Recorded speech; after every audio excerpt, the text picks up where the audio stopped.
we'd like to first thank the Sockers for traveling all this way to come and play us in this match. The Sockers won the PASL championship in March. They are 13-3 on the season. Their organization has been around for 30 years. They've won 11 national championships. We're very happy to have you guys here, and we appreciate you coming. The Louisville Lightning is 11-5 on the year, second in the Eastern Division. We finished 8-1 at home. We're excited to be hosting this game tomorrow night at 7:30 p.m. Mockingbird Valley Sports Arena. At this time, I'd like to open up the floor to questions for the media. Coach Bednick, what were your expectations coming into this season, and how has everything kind of fallen into place, and where do you see the Louisville Lightning going? So the question was, the question was, what were our expectations coming into the season, and where do we think we stand with respect to those expectations now? Well, just as an aside, I'd like to reiterate David's comments. Congratulations to the Sockers, the San Diego Soccer Organization. Thank you for traveling, making a long journey. We're very much appreciative of your presence here. We look forward to playing you tomorrow. We want to learn again with you and compete against you, and hopefully take much of what's transferred to your success and hopefully sort of instill that into what we're trying to do here. So thank you very much, Mr. Suzy, Coach Salvaggio, and everyone in the San Diego Soccer Organization. Back to the question. With respect to the expectations, I had grown up in St. Louis watching the old St. Louis Steamers. And names like Julie V, Branko Sagoda, and Brian Quinn were household names for us. And so I was really excited to get into it. I have an outdoor background. Most of our players have an outdoor background. And so we knew it was going to be a little bit of a challenge, but you know, where there's a will, there's a way. So our expectations were, in some ways, necessarily low. I think we probably met those, or probably exceeded them to some degree. Obviously, we left some change on the table. We did not make the playoffs, which was our primary goal. We came just short of that, but along the way we learned much about ourselves. We learned much about the indoor game, much about the competition, and we're just hoping to learn and continue to improve. Coach, when you look at a matchup like this against a team like the Sockers and a championship team like San Diego, you talk about learning as an organization. How much of a yardstick or a measuring stick is this for your team right now, how you face up against the Sockers? Well, to us, it's pretty monumental. I think it's a great measuring tool for us. Every one of us is new to the game to some degree. But having said that, we've gone through the process now for a year. We've gone through, and we've gone through some learning curves. We've hit some ceilings and some barriers and pushed through them mentally, physically. So we're very excited to get after it tomorrow. We know, as I mentioned before, that getting a result against a storied franchise and a well-coached side, veteran squad will be a great achievement for us, and a wonderful way to capstone our inaugural season. Talk about some of the players on the Louisville Lightning, some of the stars on your team, and how you look at the matchup, the individual matchups with the guys on this side. Well, we try and sort of augment our strengths, limit our weaknesses, and go from there.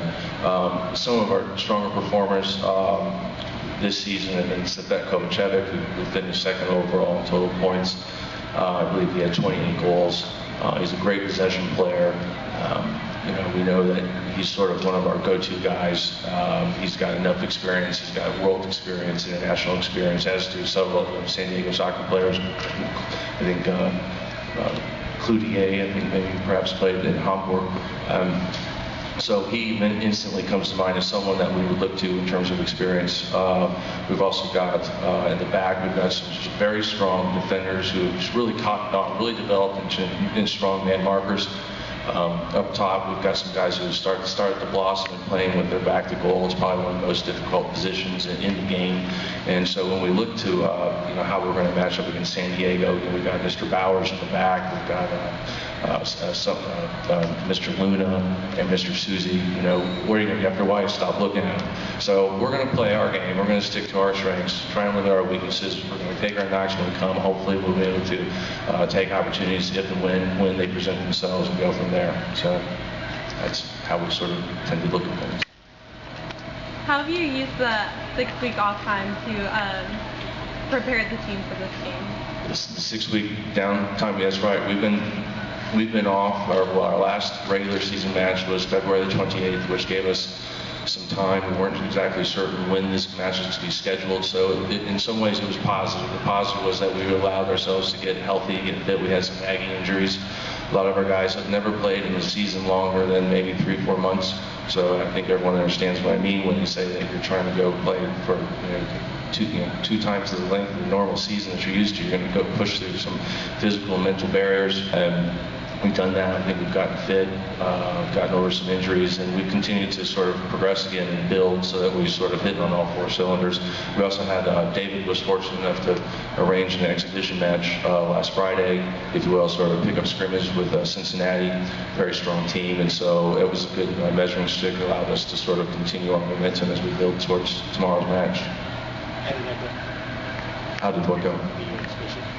Oh. Very, very close match. In the end, they took it from us 8-7, but it was positive.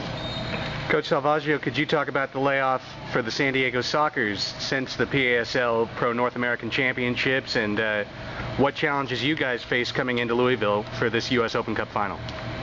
We're worried about fitness. We've taken 4 weeks off, 5 weeks off here. We haven't done much. I think we only had 4 or 5 practices since then. So we're worried about fitness. And with the heat of the building, that's gonna pay a toll on us in the 4th quarter. So that's our main focus here, is to try to get possession of the ball and keep it, and worry about fitness throughout the game. Aaron, I know you were dealing with some nagging injuries over the course of the end of the season. Could you talk about your health and fitness right now, and then just from the players' perspective, the U.S. Open Cup final, and what you guys are seeking to achieve? As far as myself, I tore some ligaments in my ankle, so I've been dealing with that for the last 5 weeks. I think I'm about 90%, so looking forward to getting back out there tomorrow. I think the team is excited about the Open Cup. It's a good tournament, and I hope we can just continue to grow in it. Cheeky, how about some talk about restoring the tradition of the Sockers? You guys managed to claim the 11th indoor title this year, first year back for this version of the Sockers. For the Louisville folks who may not know, talk a little bit about the tradition of this team and how you guys were able to continue it. It's been a great ride for us. Like Coach said, Louisville, we grew up watching those names as well. We grew up watching Bronco Segota, Brian Quinn, Julie Lee, all those big names. So just for us knowing that the franchise was coming back this year, it was a great honor for us to be selected to play for this team. So, we knew going into the season that, we had to work a little bit harder maybe. The expectations were a little bit higher than most clubs would expect. Throwing on the Sockers jersey, you have to respect that jersey. So, when ownership came in and brought us along, they knew, or they told us that, we were expected to win a championship, and anything less than that was considered a failure. And some of those big names, like they mentioned before, they want to see a good product, or you're disrespecting the Sockers name. So it's been great for us, working a little bit harder, I guess, than we were expected to or supposed to, and we took it upon ourselves to bring the tradition back and respect that name. Yeah. San Diego is a long way away. Do you think the distance and the travel and time zone change is going to affect your all's play tomorrow night, or have you already adjusted to that? Well, we flew in yesterday, and if we use that as an excuse and say, oh, we lost the game because of travel and all that, that's not really something we're going to do. We've had a day to adjust. We'll train today, train tomorrow morning, and have our legs ready to go, and we'll be ready to play. But I don't think that's going to take an effect on us, and if we use that as an excuse, then we're just crying. So no, that's not going to be an issue.